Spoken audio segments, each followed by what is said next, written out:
Thanks for that intro. I'll sign however many pieces of Decemberist memorabilia you like. That's our mean publicist. Yeah. We're nicer than her. Thanks for coming out. My name's Colin, that's Carson. We've written this book, or I've written it and she's illustrated it, The Whiz Mob and the Grenadine Kid. I'm going to read a little bit from it, and then we're going to talk a little bit about... Oh, wow, that's so cool, sorry. Well, I'm going to try not to let that distract me. So I'm going to talk a little. I'm going to read. We're going to talk about a little bit about where it came from, why we made it, and then we'll also take some questions at the end. But before I go into the reading, I should give you a little primer on where this sort of takes off. So this book is set in 1961 in Marseille, France. It centers around the adventures of a kid named Charlie Fisher, who himself is the son of Charles Fisher Sr., who is the American Consul General in Marseille. He's a professional diplomat, and Charlie has traveled around the world with his father from his various posts, and is always very bored with his life. He's a 12-year-old kid. And in Marseille, they've been in Marseille for maybe 6 months, and he has sort of spent his days getting credit for this English tutor, writing short stories while he's sitting in squares in Marseille, sort of people watching and imagining the interior lives of the people that he's watching. And it's on one such day, a Tuesday in April in 1961, that he's in the Place Jean Jaurès in Marseille, doing just that, writing stories in his notepad with his Schiefer Imperial pen that his father gifted him, when he witnesses a pickpocketing, but not just a pickpocketing, not just somebody stealing a wallet, but kind of this extraordinary, obviously choreographed event between five or six different kids in the marketplace, sort of fleecing this guy of his belongings in this really sort of magical way, or seems like sort of this magic trick. And Charlie is really taken by this. It happens that there's a kid who'd sat down next to him, who had taken an interest in his writing, that he kind of turns to share this experience when he witnesses this magical pickpocketing, and this kid is gone. He doesn't think much of it until he turns to write in his notepad again, when he realizes the pen that he was holding in his hand is now gone, and it's been replaced with a stick. So clearly, this kid has sort of been in league with the pickpockets and has done sort of a magical pickpocketing, a pen picking of his own. He sees the kid run off. He gives chase. The kid is stopped by some police not far off. Charlie provides an alibi for this kid because he's so curious as to how he did this. He gives cover to this kid to the police. He says he gave the pen to the kid in order that he can kind of unlock the secrets that this kid clearly has.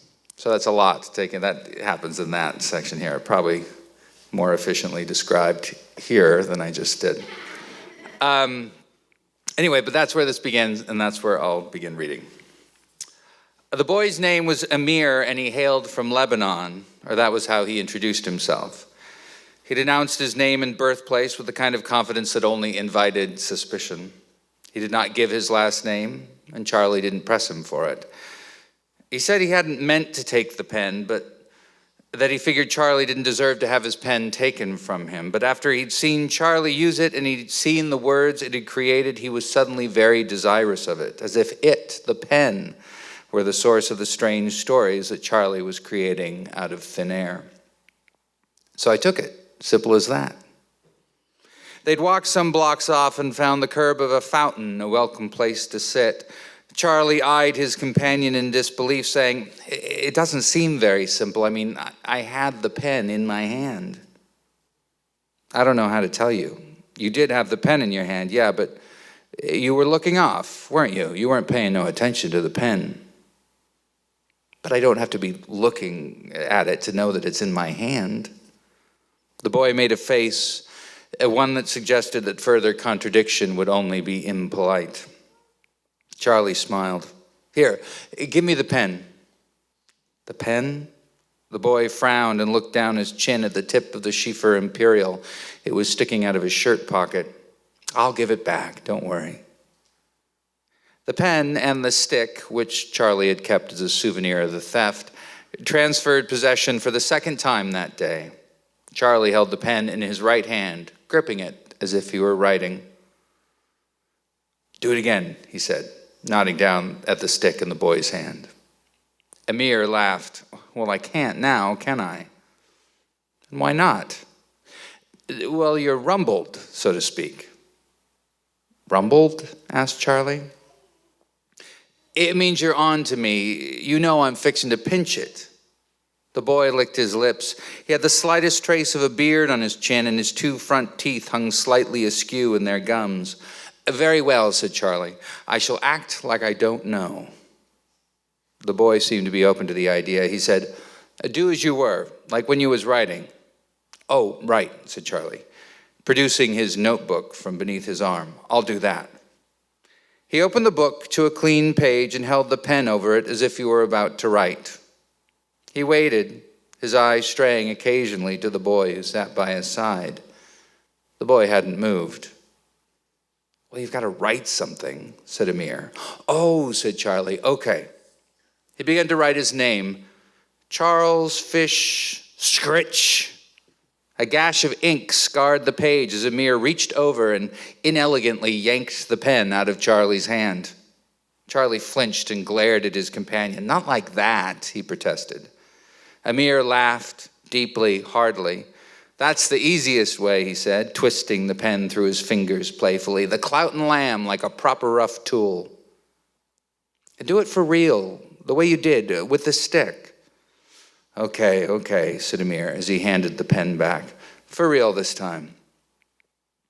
The pen nib hovered over the paper once again, and Charlie began to write his name.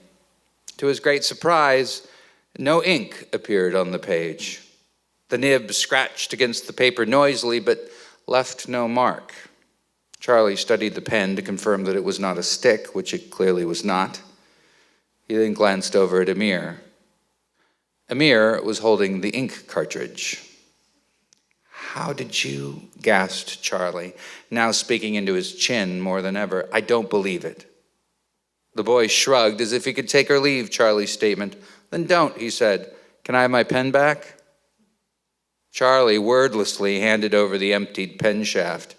Taking it, Amir unscrewed it and slid the cartridge back in place. "Did you know the others? The pickpockets in the market?" asked Charlie after a moment. "Maybe," responded the boy. "You can tell me. I won't say anything." The boy fiddled with the pen before saying, "Maybe I ask you a question first." "Fair enough," said Charlie. "Why didn't you throw me?" said Amir. "Why didn't I what?" The boy clarified. "Why'd you cover for me back there with the police?" "I was curious," Charlie replied. "And you seem like a nice kid. You didn't deserve to be arrested." "You didn't know that then." "I had a hunch," said Charlie, smiling. "Maybe you were too nice, Charlie Fisher," said Amir. "Maybe you don't read people that good." "I think I'm a pretty decent judge." "I stole from you. That makes me a criminal." "But you're a different kind. You can do something that not a lot of people can do." Amir shrugged indifferently. "Teach me," said Charlie. "Teach me to do what you do." The boy whistled between his teeth and shook his head. "I cannot, Charlie Fisher Jr., I am very sorry to say. We're from two different places, you and me. You're from the straight world, I'm a tool, it don't mix." "A tool?" "A cannon, a tout, on the whiz." Still not following. "A pickpocket, Charlie. I'm a thief. You were a good American kid, a writer of stories. I think you should stay that way." Charlie was undeterred. "Then maybe," he said, puffing out his chest, "maybe that is my pen after all. Perhaps I got my story mixed up with the police back there."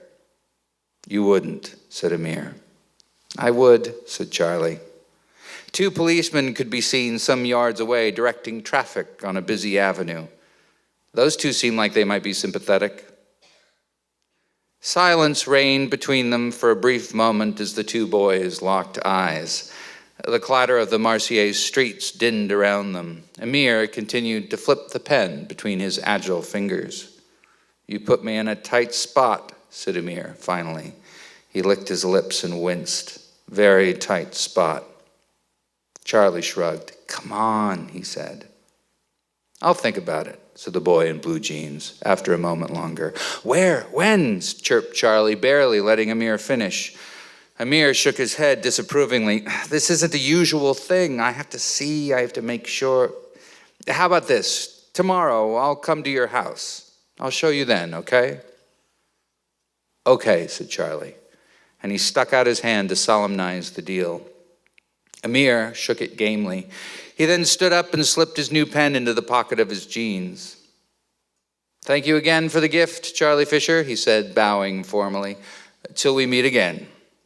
A streetcar, bursting with riders, clattered down its tracks on Cour Belsance, and Amir ran to catch it. Leaping onto the sideboards and locking an arm around the railing, the boy turned and gave a final wave to Charlie before the tram rolled out of view. Charlie watched him go, awed at the deftness of his every movement. If only he, Charlie, was gifted with such grace, he thought. If only he could enjoy that sort of easy confidence. What would such a life be like?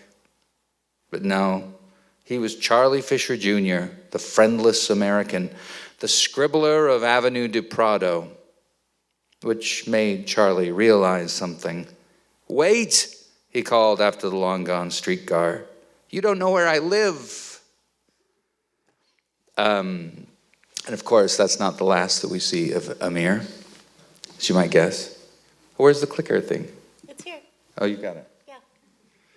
All right. Well, I'll let you handle this bit then. But he does fall in with the whiz mob, when the whiz mob is pickpocket argot for a gang of pickpockets. And we will introduce them to you now. You met Amir here, and that's him from that scene. This is Bora the bear. He's from Russia, Soviet Russia. This is Jackie. She's actually from Chattanooga. This is Michiko from Japan. This is Sembine and Fatur, and they are from Senegal. They are twins. We have Argentine Pluto with his eye patch, and there's a story of how he earns that eye patch. And last but not least, this is Molly the mouse, and she's from the East London.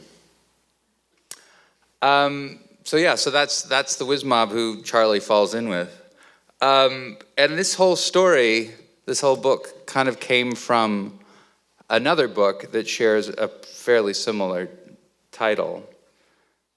And it's this. How am I doing? Do you want the clicker? No, it's fine. I feel like I'm using the force. Okay, it's good. We're kind of telepathic. You know well enough. Yeah, I'll just look at you and go like this.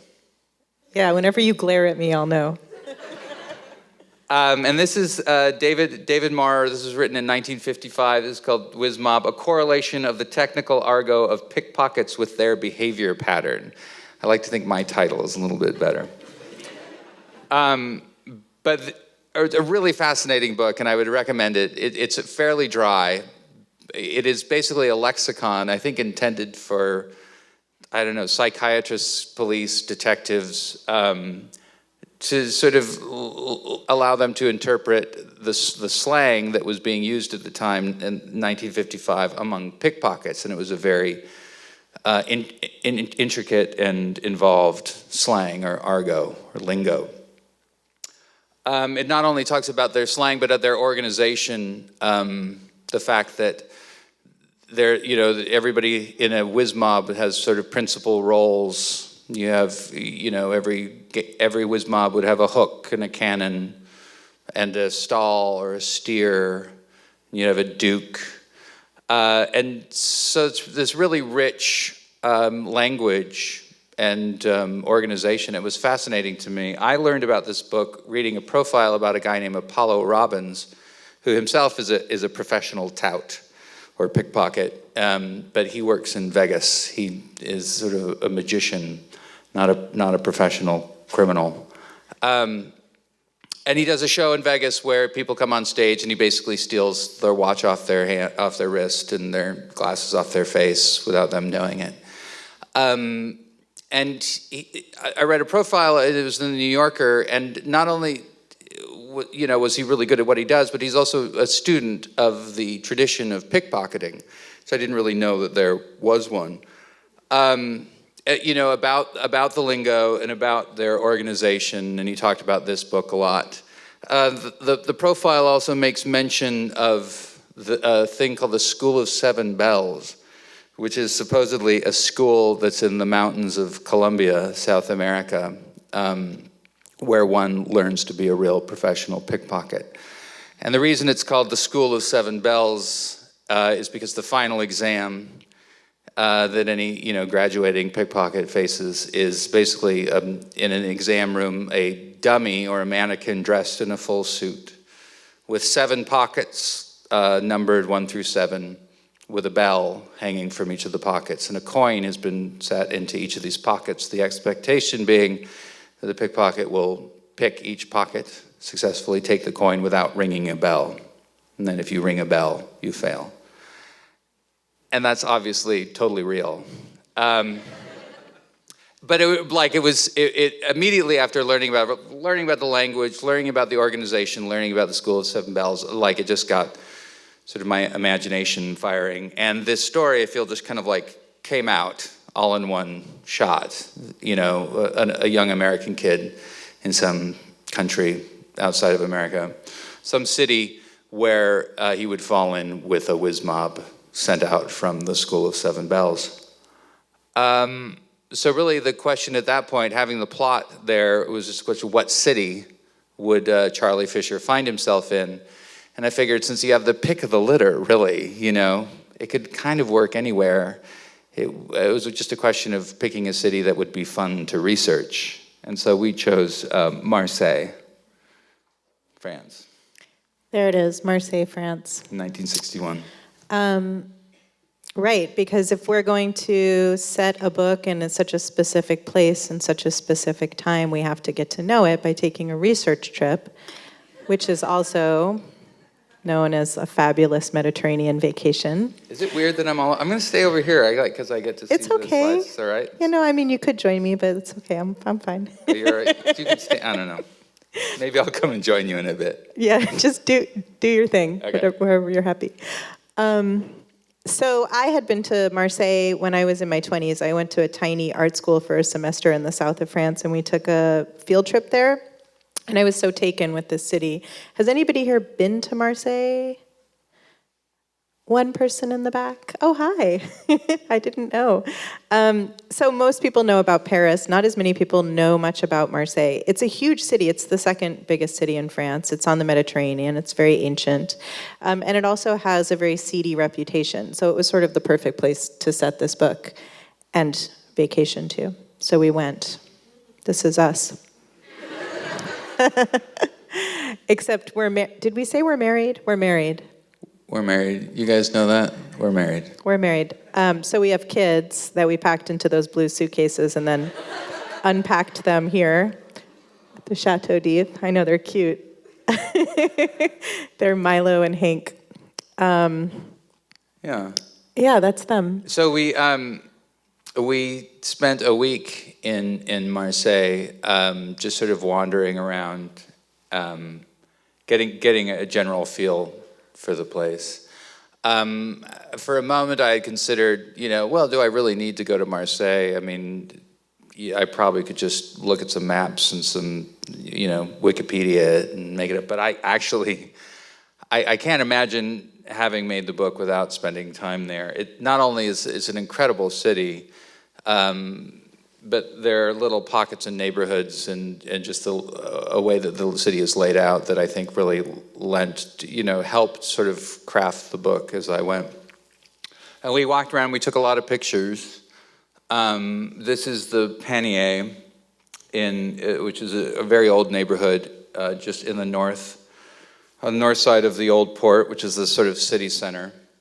And it's an incredible old neighborhood. It is like a warren of, twisting maze-like alleyways and apartment buildings crammed together. And to my mind, it was sort of the ideal place if you were a pickpocket to have your hideout. So that features prominently in the book. The Vallon des Eaux is a small, kind of like a mini old port. So the city is based around a very large port called the Old Port, and then this is just south of it, and this figures into the book as well. This is a doorway, Chateau d'If. Nothing takes place in Chateau d'If in the book, but it's a cool It's photo. just really cool. And this is on the Avenue du Prado, which you talk about here. This is the neighborhood where Charlie and his family live, he and his dad. And it's sort of a classic, like old, opulent address to have, in Marseille. Certainly in 1961 it was, and it is lined with these very old and beautiful houses. And maybe this is Charlie's house. And then Carson took a lot of pictures of doors. I did. I took a lot of pictures of doors. Because, of course, if the book is going to be set in Marseille, I have to figure out, walking around that city, what makes it distinctively Marseillaise, what makes it look different than Nashville or even Paris or Portland, Oregon. So like the tiniest, most subtle differences that can differentiate architecture in one city from another. And doors are certainly a part of it. So lots of pictures of doors, which I thought were really beautiful. The doors there were all really wooden and kind of taller and skinnier than doors elsewhere, maybe because the buildings there were also very tall and skinny, and they had mail slots and iron grating. So this was the kind of stuff I was taking notice of as we were walking around. And of course, like Colin said, we tried to visit all the kind of important landmarks and the touristy places and the beautiful places, but we also had to visit the normal places. This is just kind of a normal Marseille square. I don't remember what it's called. But I had a lot of pictures like that and pictures like this to remind myself of the funny juxtaposition between these uber-modern apartment buildings and the ancient centuries-old architecture around them, because a lot of Marseille was destroyed during World War II, and people rebuilt in the 50s and 60s when there was like a modernist craze there. And that is a distinctive feature of the city, which is really striking, and I wanted it to make its way into the book. And I did a lot of drawing while I was there. Are there people in here that like to draw? Good. Are there people in here that are illustrators or aspiring illustrators? Awesome, my people. So I love to draw when I'm traveling, and I really love to draw architecture. And I just camped out on a curb across the street from this place and spent an hour drawing it to remind myself what a beautiful kind of set of apartment buildings look like there. And I drew this window to remind myself what windows were like. They all had these simply constructed little flower boxes with succulent-type plants in them, and the buildings all had these lanterns on the side. Because this city is so old, and lots of it is medieval, some of it dates back even farther. The buildings are added onto each other in these incredible ways and at these impossible angles, and it was very beautiful to me, so I was kind of trying to capture that in the book too. So this was another sketch I made to remind myself of that feature. And that says au velours, voleur. Oh, my pronunciation is that That was good the second time. Voleur. Does anybody know what that means? You do. Thief, yeah. Yeah, thief. Right. And that's what you would yell if you were pickpocketed in France. So keep that in mind next time you're there. And we talked a lot about what research would go into making this book, and we figured one piece of research would be to actually be pickpocketed.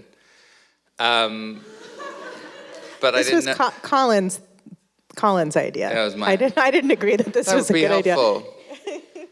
But I didn't know how to, having never been pickpocketed, I didn't know how to invite pickpocketing. And I sort of imagined, stuffing a wallet full of cash and having it kind of jut out of my back pocket and like walk around a square acting like a kind of a drowsy tourist. But that seemed that might invite the next worst thing, like you would get stabbed or something. But Carson did end up getting pickpocketed, so that was all solved for us. I did. Do you guys want to hear the story? I didn't get stabbed, and actually it has a happy ending. So if you're a mother sitting next to your child right now and you're like, I don't know, it's okay. It's mostly kid appropriate. So I was walking down the street in Marseille, and I was by myself. I was going to meet Colin. He was a couple blocks away. And I was a drowsy tourist with stuff falling out of my pockets. I had like a big dress with a pocket with my phone in it. And someone brushed very close by me, brushed into me on the side and jammed his hand into my pocket. And I thought it might be Colin because he had been practicing some pickpocket moves on me. So I turned to the person to be like, ha ha, and it was a total stranger. And with my lightning reflexes, I grabbed him. I grabbed him by the collar of his shirt. And I didn't let him go until he gave me back my phone. And then with my other hand, once he had given me back my phone, I punched him super hard in the shoulder, and then I let him go. And I watched him walk down the street. And then with my shaking hands, I grabbed my phone and I took his picture because I wanted... You see him? He's looking back like, whoa, that girl's tough. I should not have messed with her. He wasn't a very good pickpocket. He was a terrible pickpocket. So you call him a rough tool. Yeah, I actually felt like that may have been the first time he had ever pickpocketed. I felt a little sorry for him. I was like, don't give up. Maybe next time. Maybe next time you'll do better. Yeah, so we had our characters. I feel like I had my story, I had the setting. It was just a question of when. And just decided to go with 1961 for a bunch of reasons. One, it was, within, the time span that the David Marrer book, probably was still in use, that Argo, from 1955. Also, it's, pre-digital age, everything was done in cash and gold. So people were walking around with a lot of cash and jewelry, men with fancy watches. Didn't have locked iPhones, and also there was lots of pockets to choose from, because men in particular, wore suits a lot more often, or it was more common then. And this is a drawing from the book that Carson did of, sort of a typical Marseillaise gentleman, wearing a suit with a overcoat with the pockets labeled in the pickpocket argot. So the interior pocket of your jacket would be called a coat pit. If you were wearing an overcoat, it would be called a tog. That would also have a tog pit, an interior pocket.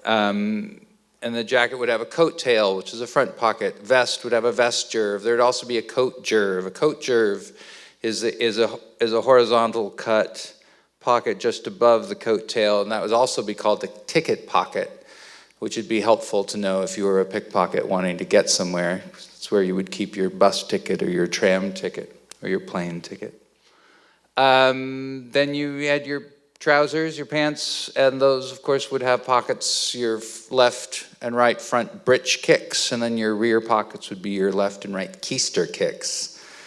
So that's some of the pockets that are in the pickpocket argot, and so that you're not totally lost, we do provide a glossary in the back of the book, because I wanted this book to be as sort of rich with this pickpocket slang as I could cram in there. It's actually 2 pages of a 5-page glossary. There is a lot of language to learn in this book. And then it was just a question of getting into the world of 1961 Marseille. And, writing Wildwood was a completely different dilemma, because it was set in current times and I lived in Portland, so that was fairly easy to research. This one, not so much, since I didn't have a time machine. I had to go with the source materials, and this is a Michelin guide from 1960, which is all in French, but was really helpful of, looking at maps of Marseille and the various restaurants and hotels that would be in the city center in 1960. I also read a lot of books that were written at that time. This is Black Docker by Sembine Ousmane. He was a Senegalese writer living in Marseille, and it was really helpful. It talks a lot about the geographical layout, the neighborhoods in Marseille, and the class schisms in those neighborhoods. So that was really helpful. Zazie in the Metro. Has anybody read this? Yeah. This is a fantastic book that I learned about just researching, like, what book should I read about early 60s France, late 50s France, and this came up. And this is an amazing, amazing book, and it's sort of the day in the life of this anarchic character, Zazie, is this kid and her family, and their day in the life, and it's totally amazing, really absurdist and weird, and it's really fun. And I really wanted the kids in this book to have some of Zazie's spirit. Of course, On Leave, Daniel Anselm is about a soldier on leave, a French soldier on leave from the Algerian War. The Algerian War was just coming to an end in 1961. And while it doesn't figure a ton into this book, there's just a brief mention of it. It felt like it would be important to read this because it was, certainly in Marseille, it was in the Mediterranean, the topic of the day. So it felt really important to get into that a little bit. And then, of course, read The Count of Monte Cristo, Alexandre Dumas. Count of Monte Cristo is set in Marseille. And in fact, Edmond Dantes escapes from the island prison of Chateau d'If, where you saw our kids earlier. And while this was written, 200 years prior to this book even taking place, it felt so important to that area, to that region, the history of it, that I couldn't write a book about Marseille without having read it. I read it aloud over the course of a year to my 10-year-old son. It is something like 1,600 pages long. And I've sprinkled a lot of little Count of Monte Cristo Easter eggs into the book, so you can, if there's any fans out there, you can dig around for those. Of course, Marcel Pagnol's fantastic trilogy of plays that became films, Marius, Fanny, and César, are set in Marseille and kind of revolve around a family that owns a bar on the old port that actually is still there. It's called the Bar de la Marane. Right, we visited this bar, the Bar de la Marane, which is, as you can see from this photo, very weird and beautiful. And went there and took pictures. This is what it looks like from the outside. And Colin actually set a scene in the book at this bar, so I was able to use my photos to draw the bar in the book. So that's a scene at the Bar de la Marane, which actually exists with a mirror in the background. Also, I had a good excuse to dig into French New Wave films, which was great. And this one was obviously helpful in many ways. Not only was it to take place around the time of this book, but it's also about pickpockets. It's much darker than my book, but it still was really an amazing film. As well as Rafifi, a great heist movie. I wanted this book to have a feel of a classic heist, and so this is a great example of one of those. 400 Blows, Truffaut. These are just a few of the ones I feel like we dug into. This was really helpful, just kind of looking at the interior lives of children, of a kid in France in the early 60s. And then Mon Oncle was a great film too. Carson used it a lot for the look and feel. Like, you talk a little bit about the juxtaposition of modern architecture and all, and this, I feel like, this film is sort of about that. Yeah, I think it is about that. It stars Jacques Tati as Monsieur Hulot, who's like this bumbling scatterbrained, silly, ridiculous uncle. Mon oncle means my uncle. And the relationship between him and his nephew, but also the relationship between him and his sister and brother-in-law. And he's kind of from the old France, and they are like these obsessed modernists. And I just thought this movie was so beautiful. This is the apartment building that he lives in. And so I thought I watched it a lot to get ideas about tone and architecture. It's not set in Marseille, but it is set in France around the time that our book is set. And I used it a lot because there's a lot of kids in it. So I used it a lot to get a sense of what kids dressed like then, because obviously they don't dress like they do now, but it's not like Oliver Twist. You know, they don't dress that differently either. The differences are more subtle. It's like the cut of a pair of jeans, and they wore jeans and sneakers and t-shirts, but they all looked a little different. So I spent a lot of time like pausing the movie to look very closely at how people were dressed. And I really spent a lot of time with this movie, so I felt like I had to fit them into the book somehow. That's Monsieur Hulot and his nephew. This is kind of the iconic scene of them on their bike. And so I put them into this big Marseille panorama. You see them? And there's another thing in this illustration that I've shown you guys before too. It's this little stretch of apartment buildings, which I showed you that thing that I drew when I was sitting on a curb. So that's how it made its way into the story. This is what the original drawing in my sketchbook looked like. It didn't always have scrawling on it, but I have a 4-year-old who likes to decorate my art. That's like Spider-Man crawling up the side of the building, I think. 3 at the time. Yeah, he was earlier then. Now there's progress been made. The Spider-Men are a lot better now. They're so much better now. Spider-Men, Spider-Mans are much better. Spider people. Yeah, and also now he asks me before he draws all over my drawings. It's progress. So other ways that source or reference material made its way into the illustrations, like I said, I took a lot of pictures. Here's another amazing weird building. It's like a church and an apartment building and a store, and it's all kind of jumbled together and from lots of different eras. And I thought it was beautiful, so I took a picture. That's Colin in the middle in his jaunty Mediterranean straw hat.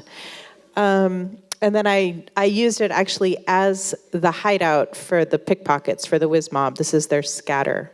That's a hideout in pickpocket speak. And this is Charlie coming upon it for the first time in this desolate square in the Panier. Here is a war monument along La Corniche, which is a big boulevard that wraps around the coast in Marseille. And we visited there too. And I took a picture, and Colin used it as a setting in the book, and then I was able to use my picture to make this illustration of a wedding party being photographed in front of it while Charlie and Amir steal one of their cars. They leave a note and they return it, just so you know. And then I was just going to briefly talk about, the last thing I'm going to talk about is why I chose the medium I chose and what the inspiration was there. I'm an illustrator of lots of books, and I did the art for this book in pencil, which is I'd never done before. I've done art in pen and ink and gouache and watercolor and ink, but I'd never used pencil. These are all books I've illustrated. The 2 on the top I wrote also, and the ones on the bottom Colin wrote and I illustrated, and the art for them is all done in gouache and pen and ink. Gouache is a lot like watercolor. It's a paint that you water down with water, and it can be opaque or translucent. It's my favorite, and it's been a staple of children's book illustrators for years and years. It's a great, super adaptable medium, but for whatever reason, I didn't really want to use it for this book. I felt like it called for something different. These are some of the illustrations when they're hanging up in my studio. You can see they're just little pencil drawings on paper. Nothing fancy. And the reason why I went kind of the nothing fancy route was because in the 50s and 60s and the mid-century, you know, I'm a huge fan of children's literature and especially children's book illustration. I have been since I was a teenager, so I'm kind of a student of it. And when I knew that the book was going to be set in 1961, when I think of that era, I think of line art. I think of pen and ink. I think of pencil. I think of stuff like this. Do you guys know who this is? Eloise. She lives at the plaza.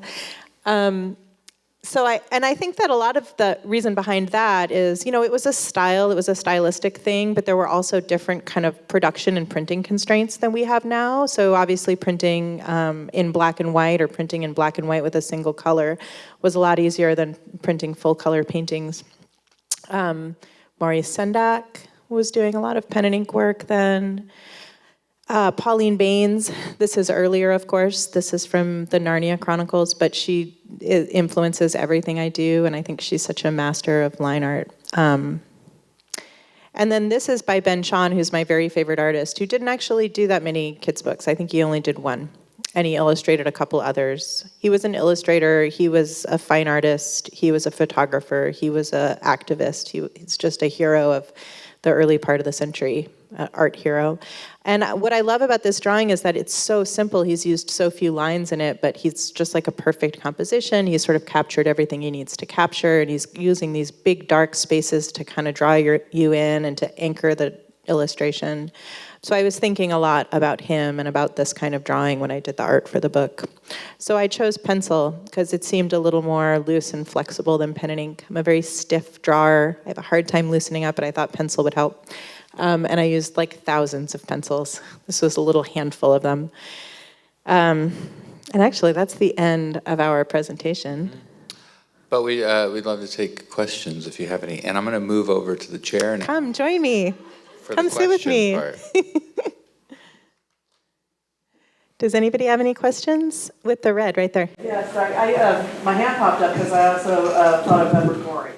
Right, Edward Gorey. You know who else I thought of today is Shel Silverstein, which, those books of poems that we're so familiar with are a little bit later, but The Giving Tree is right around this time. I think it's like mid-60s or something. But there's a lot of examples of it. People got so good at line art back then.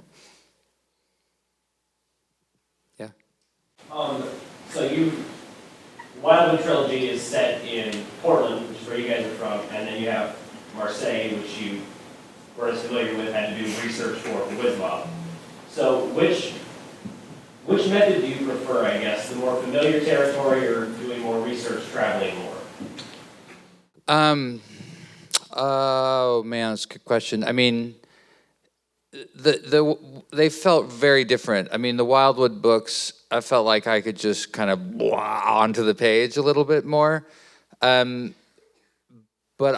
with WizMob, I couldn't. I knew that if I blawed too much, it would pull it out of its place, and that was really part of the appealing part of working on the book is to have it feel as best as I possibly could as a person who lives in 2017 America. Feel as if you were reading this if you had lived in Marseille in 1961. It would look at least familiar, and I know it's not going to be like I had a video camera that I could go back and film it. And which I prefer, I don't know. Researching a book this is the first time I'd ever done it. I'm a fan of historical fiction. Like Hilary Mantel is a hero of mine. I know that she, when I've read interviews, she talks about literally boxes of source material, of documents that she's collected just surrounding her desk. And I was like, oh my God, is that what I'm going to have to do? I'm a fan of that process, and it was, I think I dipped my toe in it, and that was probably as far as I would be willing. But in the end, it felt really good. It felt like once you had really immersed yourself in that world, you could kind of move a little faster. You didn't feel as if you were so confined. You started to feel that you knew how the streets were, you knew how people talked, or you knew what they were wearing because you had spent enough time reading about this stuff. And I think I did, probably a fraction of what somebody like Mantel would do, but yeah, it was great. So I don't know what I'd prefer. It's a lot of work. They're both a lot of work. Okay, that's the end of the question. I'm curious about your personal creative disciplines. Personal creative disciplines. I think we're actually pretty disciplined in general, especially because we have kids. We've known each other a long time, and I would say that our work habits and our work ethic since having kids has changed radically. We're very serious about our work day. They go to school and we are working, or at least we're in our studios thinking about working. Which are often the same thing. You know, if you're in that space getting ready to work, you're kind of working because you're not taking a walk or seeing a movie, or, you know, you might be looking at Instagram for a long time. But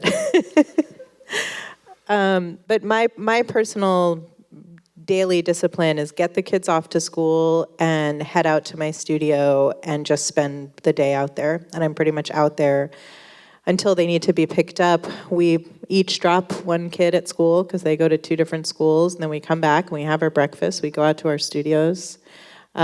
We alternate picking them up. So one of us gets a little bit of a longer work day while the other is picking up kids. But it works Yeah. out. I mean, we get it done. We right? do get it done, yeah. I mean, my process, I mean, certainly writing these books, I need to lay out a chunk of time. It's really not like writing songs where you can sort of fit that in wherever, or it's more elusive. The day is more fluid. With writing, it's really about get in there and write or edit or do something for 6 hours, you know, or however many hours you can manage. And you get more done the more time you put into it. I mean, you do have to recognize, I feel like I could never put in like an 8-hour day of writing. I think you would just start doing bad things after a certain point. So it's sort of like recognizing what your limit is. And for some people it's an hour, and some people can go for 10 hours, you know. But I you know, the sweet spot, I think 6 hours. I'm doing other things during that time. I'm like walking around and staring out the window and playing video games, things like that. But for the most part, you know, I can't believe you doing just work. publicly admitted I did. that. You know, they're Part of my process. They're even taping this. It's part of my process. That's usually like hush hush with Colin. He must But, really like you guys. Songwriting, on the other hand, is something that just happens whenever, you know, and I do need to set aside time. It's hard because I feel like it's harder to like reserve that time because it doesn't look like work. It looks like a dude sitting on a couch strumming a guitar and staring into space, which doesn't look like a work. It looks like slacking off and being a stoner or something. And so when you're like, I can't pick up the kids because I have to like sit on the couch and stare into space with a guitar, is a hard sell. It's kind of a hard sell sometimes, I'll be honest. But somehow we get it done. Somehow we do. I also, like, lately have tried to be more in touch with how working too much is not great. Like, I feel always very frantic about and precious with my studio time because I feel like it's limited because we do have kids. We also live on a farm, so we have kind of this big property that is another big responsibility. But I have, a few months ago, I decided that every Tuesday I was going to take off work to go on a hike, and I've actually done it every week.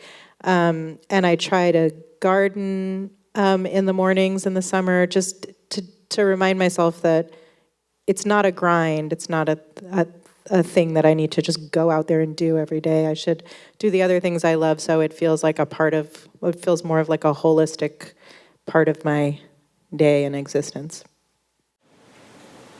Can I ask, expanding on that, how you two work together? Do you write first and then you illustrate, or did you have an outline of a story and you started drawing and you were inspired by her drawings? With Wildwood, it was much more like that because I feel like I was so new at it. I felt like it was something that we had talked about doing together for such a long time that I felt like we were sort of crafting it together, you know, or crafting the collaboration, because we had never collaborated on books. By the end of the Wildwood books, or the third book in the series, I think we were pretty well established, like how we were working. So I feel like the first Wildwood book, there was a lot of that, like me writing a little bit, showing it to Carson, her doing, you know, character sketches and things like that, and experimenting with mediums and things. With this one, it really, because it didn't feel like the illustrations and the text needed to be, like it wasn't so intensely illustrated, it was much more traditional. Like I wrote the book and handed it over to Carson. Of course, she's my #1 sounding board.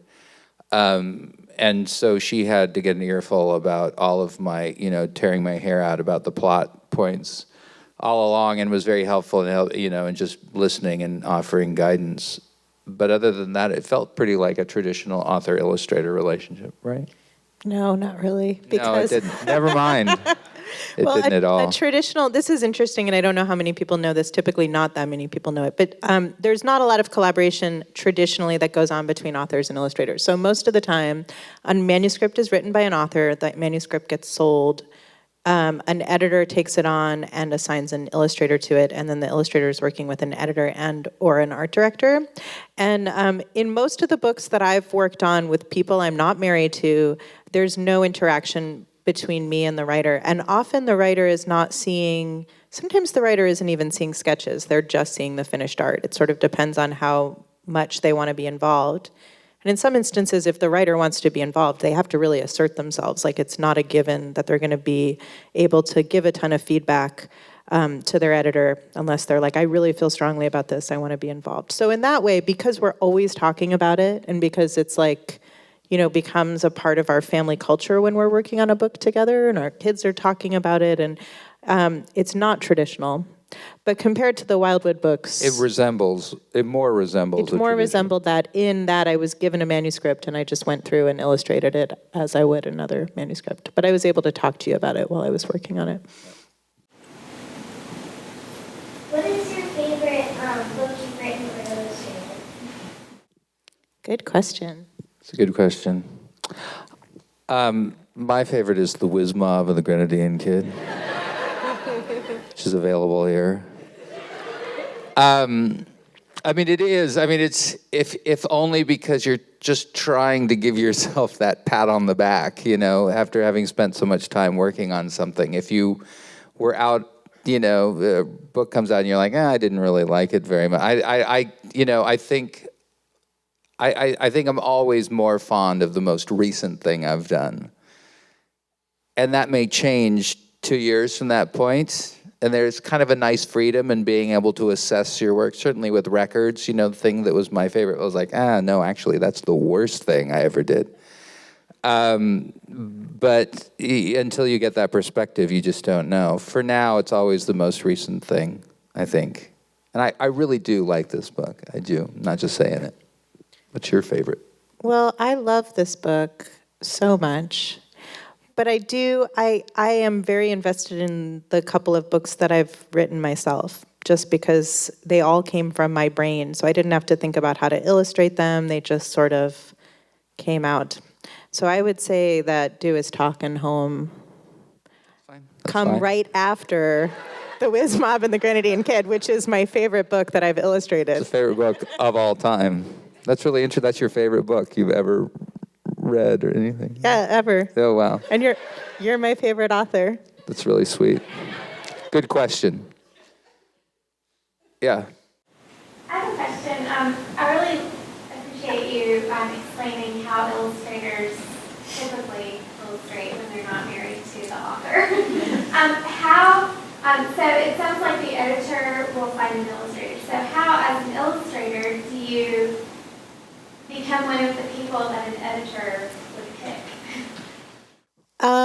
Well, oftentimes a literary agent plays a big role in that, but not necessarily all the time. It is almost exclusively the case with authors. So when authors want to be published, they have a kid's book manuscript that they want published, they typically, if they want to have it published by a big publishing house, they have to get themselves a literary agent. It's less so the case with illustrators, though most illustrators I know do have a literary agent. And you can do that by sending some art to literary agents you like and querying them. So you do it much the way an author would, where you send your portfolio and a letter telling them how much you like the books they work on and stuff like that. But you can also do the same thing with publishers, and you can, one thing people sometimes do or used to do, I think they still do, is to make a promotional postcard and just send it around to any publishers you want to work with. Yes? Our families really enjoy not only your books, but also Colin's sister's books as well. Can you tell us what either your parents did or didn't do to your creative successes? Oh, I don't know. I mean, reading was always important in the house, but and my mom didn't have a television, but I wouldn't ascribe that because that was just misery. And also, Miley and I have actually both talked about this, how we missed out on like a big chunk of popular culture and that we couldn't share with friends because we didn't have a television. So I don't know that I would say that, like we didn't have a television, but reading was important. We had a family, my great uncle was an artist, was a painter. My uncles were into photography. I feel like the arts was always sort of around, even though my dad's whole thing was like, if you ever decide to do the arts, only do it as a hobby. Never pick a real job and then do it as a hobby. And that was that. I think he taught, and it was sort of his curse that both of his kids should decide to sort of pursue the arts as their main job.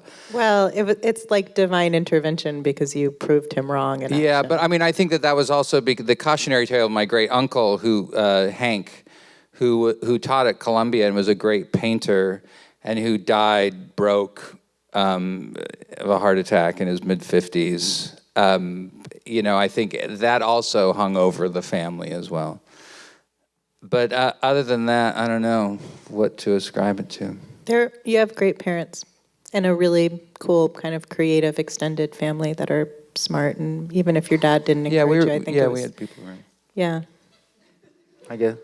I like them. Yes. Did you have like a big aha, I want to be an author moment, or was it like, oops, write a book, here it is, world? No, I had an aha author moment when I was a little kid. Like, I think shortly after, realizing that being Batman wasn't a verifiable thing to want to be. I think I wanted to be a singer in a band. No, I wanted to be an author, and then I wanted to be a singer. No, I was a singer in a band first. And then I wanted to be. Those were the two things that I had always wanted to be, and I decided initially that being an author was made a little bit more, was more realistic, and so I was in school for that. So it's been something I've wanted to do for a long time, and the band stuff just kind of took over. Yeah. There's that amazing letter you wrote. Was it to Ray Bradbury? Oh yeah. When you were a little kid, and it's like, I too am an author. Yeah. I had. It's a good letter. Big ideas. Yeah, like I remember going on a trip with my family and like asking my mom to take my author photos. Like while I was like on the Oregon coast and like standing on a dune. Like looking away. Like I was really into the idea of it. And here we are. Yeah.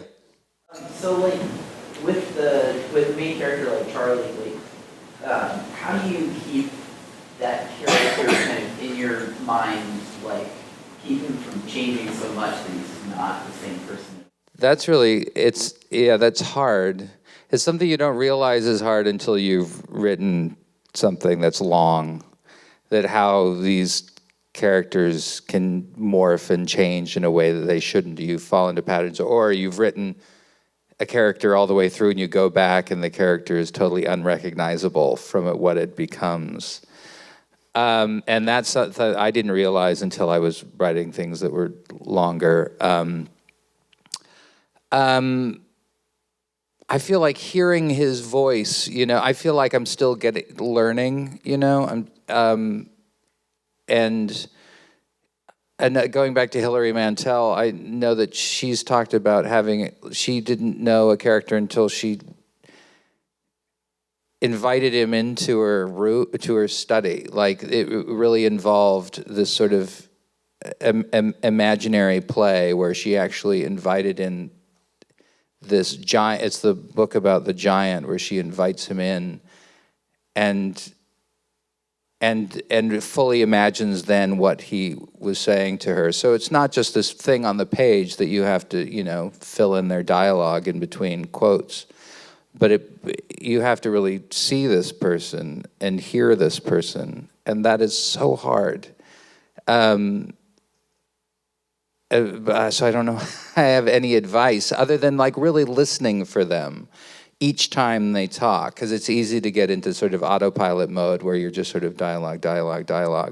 But doing your due diligence and making sure that you're hearing them speak every time they speak.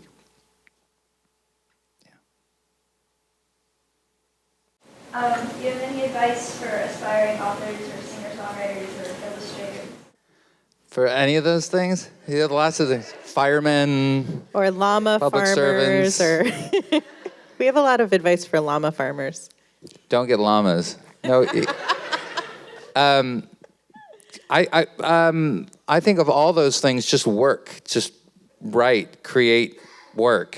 That's the very best thing you can do. Sort of, I don't want to say believe in yourself, because that's just, that's terrible. But you should believe in yourself. I mean, you should make a practice. I think that's a really great thing to have, particularly with writing prose. Not so much with writing songs, because songs are a different thing. They exist in a different, sort of in the ether, and getting them involves different kind of stuff. But at least with writing prose, I think set aside an hour just to write. And even if you can't, even if you can just manage to get a sentence out, that's fine. Just write. Even if it's awful, it'll get better. And I think songwriting, to a certain degree too, don't get bummed out by your bad songs, because you should write bad songs, because that's the only way you'll know what a good song is when you've written a bad one. I've written a lot of really bad ones. Similarly with writing, making mistakes and just moving on. And illustration, I don't know, they just draw pictures. I mean, get a pen, just some paper, I guess. That's great advice. You're really good at that. What would you advise? I would say the exact same thing about developing a practice. That it's like anything else, you don't get good at it unless you do it all the time. I really think that obviously artists need to have kind of a singular way of looking at the world, and if you love to draw, I think people get really hung up on this idea of like coming up with a distinctive style that stands out from all the other styles. But if you have a singular way of looking at the world and you draw all the time, that happens pretty organically, because you are a singular person, you are an individual. And if you draw enough and you're always kind of looking around the world at things that you think are beautiful or interesting or fascinating or you want to draw, and also looking around the world at art that other people are making and kind of absorbing that, and you will come to a way of drawing that is all your own. And that's probably good if you really love to draw. Becoming an illustrator or an artist is only for people who love it so much that they would do it even if there was no one to see it. If you would draw in a void, if you would draw on a desert island, because you're that kind of, you love it and you're passionate about it and you're compulsive about it, then you should definitely just draw every day and pursue it. If you're on the fence, like, yeah, it would be fun to be an artist, but the art making part gets me down, then I don't know what to tell you. But okay, I'm done. Okay, one more question. You're in the back. Have you always been an artist, or like just lately have you not started pursuing different careers? I have not always been an artist. In fact, I am a late blooming professional illustrator. I've always been an artist in my own mind, and I've always had a artistic or creative practice since I was your age. I was a person who was drawing all the time. So in that sense, I've always been an artist. But I went to a school, kind of always wanted to be an illustrator because I've been really into book illustration always, at least since I was a teenager. And I went to a school with no illustration program in Montana just because I really wanted to move to Montana. I grew up in the suburbs of New York. Maybe I was just drawn there so I could like meet this person. But so I went to a school where I didn't study illustration and there wasn't much of an art program. And I graduated from that school and I was a cocktail waitress for a long time. And then a bartender when things got a little less lame. Bartender was a slightly better job. But I had a lot of bad jobs that I didn't care about before I got to do this for a living. I was 28, I think, when I quit the service industry and started working professionally as an illustrator. And I started very slowly and lived very, very cheaply for a very long time.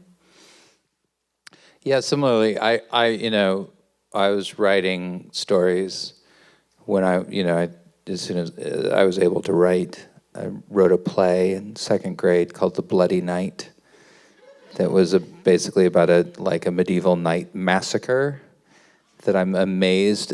We got to give a shout out to teachers who don't freak out when they have creepy kids, with creepy ideas. In fact, we did a school event and it was so awesome. This girl came up to us and was like, I write stories, but sometimes they scare me. And I have murdery thoughts. And her friends on either side of her were like, yeah, it's true, she does. and I have this, and I've been, I was like you. I totally had murdery thoughts too. I mean, in this, it's like, fascinated with sort of kind of, wild and fantastic things. So I was writing a lot. I wrote stories, and then as soon as I learned an instrument, I started writing songs. But nobody, even, all through high school and college, when I was in school for English, for literature and creative writing, I was still writing songs. I wasn't playing them for any. I was just sort of writing them because I felt compelled to write them. And then I too had a lot of really terrible jobs, and I was a pizza guy. I worked at a pizza place. When I first moved to Portland and in a bookstore, before I think I quit around 28 too. Yeah, and we took ourselves out to a steak dinner. We took to a fancy dinner. When we quit our day jobs.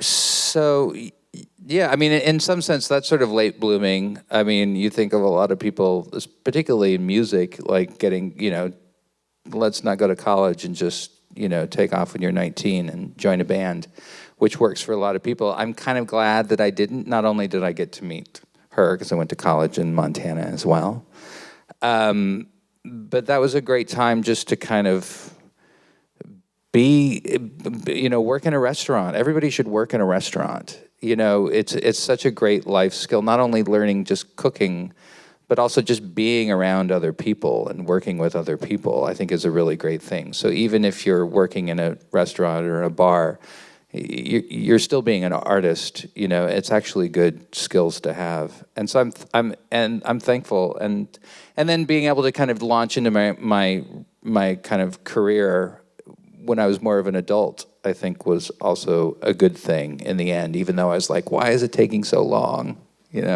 Yeah, I just have one more thing to say about that, which I think is kind of important, which is that I went to college, like I said, and there wasn't an illustration program, but I did want to be an illustrator, so I graduated and I made a portfolio, and I wasn't sure what to do with it even. I just sort of like brought it to newspapers and was like, I know you hire illustrators, here's some things I do, and I didn't get any jobs or any work doing it.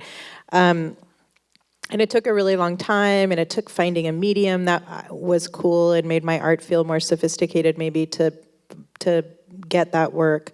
But it also, I just wasn't, if you go to college for art, if you are studying art or writing in college, to learn to do that and then go out in the world and do it. But in so many cases, and certainly in my case, I won't speak for my husband because I don't know if it's true, but in my case, I wasn't a good enough artist when I graduated college to make a living as an artist. I look at those portfolios I put together when I was 21 and I was like, oh gosh, I wouldn't have hired me either. So I always tell people, like, go easy on yourself. And don't feel bad if you can't figure out a way to make it work right out of college, because you might just have a lot more to learn as an artist. You might have a lot more drawing to do before you're hireable. which is hard to hear, but I know a lot. I mean, I have a friend who didn't start working as an artist until she was in her mid-40s, and now she's like killing it. So just let yourself learn what you need to learn before you go out there and do the thing you want to do. That's a great place to end it. Boom. Thank you guys so much for coming. Thank you. So I don't know if you have instructions yet for signing line, but Oh, yeah, somebody will tell you what to do. We're I going to assume. go sign books. We'll see you guys out there, some of you anyway.